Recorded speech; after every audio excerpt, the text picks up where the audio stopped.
So ahead of Google's not exactly a surprise launch of the Pixel 9 series of phones, I had the opportunity for a brief bit of hands-on time in one of Google's Sydney offices. And I should point out from the outset, this is not a review. I've not had long enough to do that kind of thing. I will be doing a review, but I will be taking my time on that. Thank you very much. This is more just some opinions based on the specifications they've revealed and some of the things that they've said about those devices. Basically, three things that I really rather like, and a couple of things that I really don't.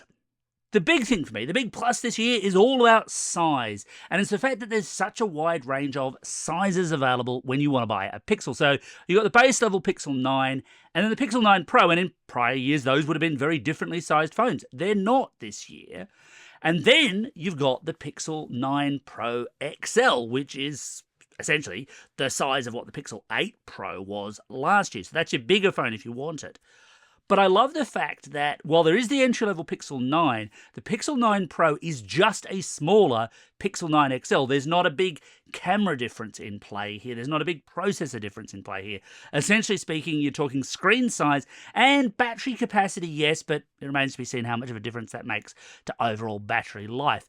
I like having those smaller, more powerful camera phones because they're easier to hold, they're easier to frame, they're easier to carry around with you.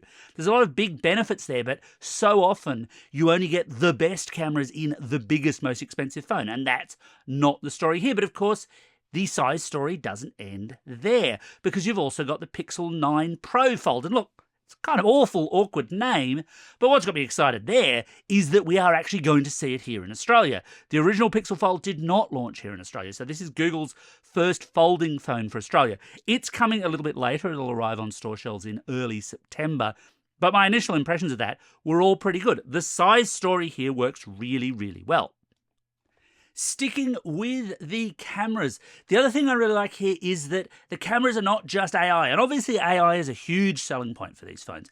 But for the longest time, Google's Pixel Play was basically to say, look, we don't need lots of fancy lenses, we don't need lots of things, we can do it all in AI and we can do it better than the rest. And look, their AI computational photography stuff early on, yeah, it was very impressive for the time, but it had its limits. And one of the big limits there is really around creativity, because you've only got one or maybe two lenses. You can only do one or two things. It limits what you can do creatively in that style. And obviously, some people can rise to that challenge and do some wonderful things as well.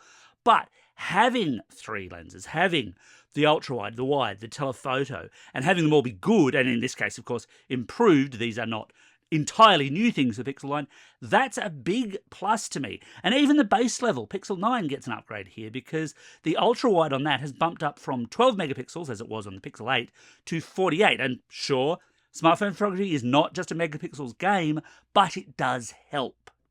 Well, there are, of course, a whole bunch of new Pixel features, but the one that actually appeals to me the most is Pixel Screenshots. So this is the thing where you can take a screenshot of something and then it becomes a kind of searchable database of information.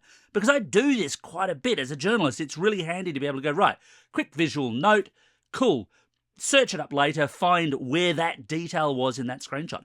That's wonderful, and it's all on-device processed, which I really genuinely appreciate. I think that is a feature I'm probably likely to use on the new Pixels quite a lot. So that's the good side of the Pixels on first examination. As I said up front, this ain't no review. What about the bad stuff? Welcome to the world of subscription phones. And what do I mean by that? Because, I mean, in one sense, I suppose, phones have been subscription phones forever. You've got to pay for a mobile plan. On a lot of contracts, you've paid the phone off in chunks. Those are all subscriptions, aren't they? Well, yes. But with the big AI push, and especially the push around Gemini Advanced, this is going into hyperdrive.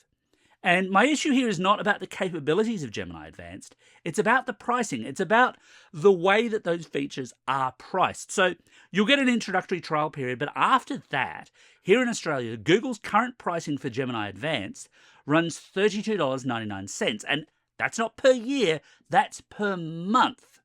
Now, admittedly, you also do get 2 terabytes of Google Cloud storage with that. So it's not just paying for Google Gemini Advanced. And I appreciate that Servers cost money, the computational load of this stuff is not small, and it does mount up, but it does also make me worry about where smartphones head from here, because we know Apple's doing a similar thing with Apple Intelligence. We'll see that on the new iPhones when they launch in a month or so.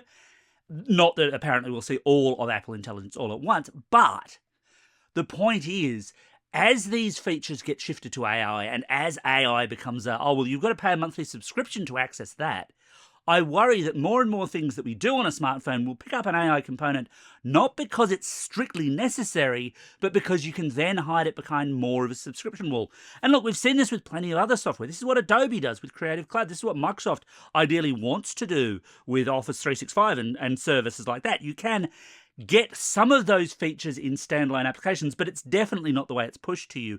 And I worry that smartphones are going to go that way, that they're going to become a case of, cool, you've bought the hardware, but if you really want to use it, you're going to have to pay us a monthly fee on top of that. And then there's the features we didn't get. And look, one of these is a little bit wish listy, but not entirely. The others are not. So, for example, on the charging front, wireless charging is supported, but it's just Qi charging, not Qi 2, which basically means that while the charging hardware exists for an Android Qi 2 phone, the phones don't exist. And essentially speaking, this is the last big Android launch of the year. The only Qi 2 phones that we'll see this year will be iPhones. They will not be Android phones. And we're still just left wasting. And that just feels like a missed opportunity. Google could have led here, and the Pixels are meant to be about being leading-edge phones, and I'm just not seeing that here because it's not here. On the camera front, while I could and do wish for the return of the incredibly useful dual-front selfie cameras that older Pixels had, because they were great for group selfies, the more mystifying omission to me in camera terms is on the Pixel 9 Pro Fold. It's Google's most expensive Pixel phone ever, and yet it doesn't have cameras which are as good as those on the Pixel 9 Pro and XL. And yes, I know Samsung does this as well with the Galaxy Fold. It doesn't quite match up the same way. But if we go back in the history of folding phones, in fact, the very first Samsung Galaxy Fold did do that. When it was due to come out, it would have had the best cameras that Samsung could put on a phone at that time. And I'm struggling to see why it's not possible to do this on a folding phone. Why you have to put up with slightly less than best cameras when you're paying so much money. That genuinely irks me. And then there's the question of network support, specifically mobile network support. So the new Pixels are all 5G phones, as you'd expect. And prior Pro models were in fact the only phones, period, you could buy in Australia with full 5G millimetre wave support. Samsung and Apple could have made millimetre wave compatible Galaxy phones and iPhones respectively available here in Australia, but they didn't. Only Google did, but the tense there, did, is deliberate. Because guess what? The Pixel 9 Pro, Pixel 9 Pro XL and Pixel 9 Pro Fold don't have in Australia. Yep, you guessed it, no millimetre wave for Australian users anymore. In fact, no millimetre wave for anyone except the Americans. Except for the US model, every other world model, there are actually 5 of the things, astonishingly. There are 5 different variants of every Pixel phone. Every single one outside the US does not have millimetre wave compatibility. And while it's true that millimetre wave coverage here in Australia is, meagre, it's not non-existent. I mean, when I reviewed the Pixel 8a, I railed against Google there for making it more expensive here in Australia than it was in the States. So it only feels like it's consistent for me to say, hey, Google, you've got a better version of this phone and you're not selling it here. And when I actually pressed them on this, that pre-briefing, their line was essentially, I'm paraphrasing slightly, that they were matching market needs. And honestly, that doesn't really sit well with me. This is a bit of an if you build it, they will come scenario. Especially considering you've already built it, especially considering this phone already exists, just only for the US market.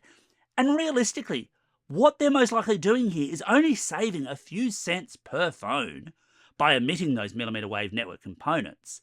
And it makes for a strange comparison because it means the best Android phone with full 5G support in Australia right now, weirdly, is the Google Pixel 8 Pro. Aren't newer phones meant to be better than the older ones? Anyway, that's my brief rundown of my thoughts on the new Pixel range. I will have full reviews in due course. I take my time with my reviews. I do them properly. I will not rush this. So please stay tuned for that. And thanks for watching all the way through to the end.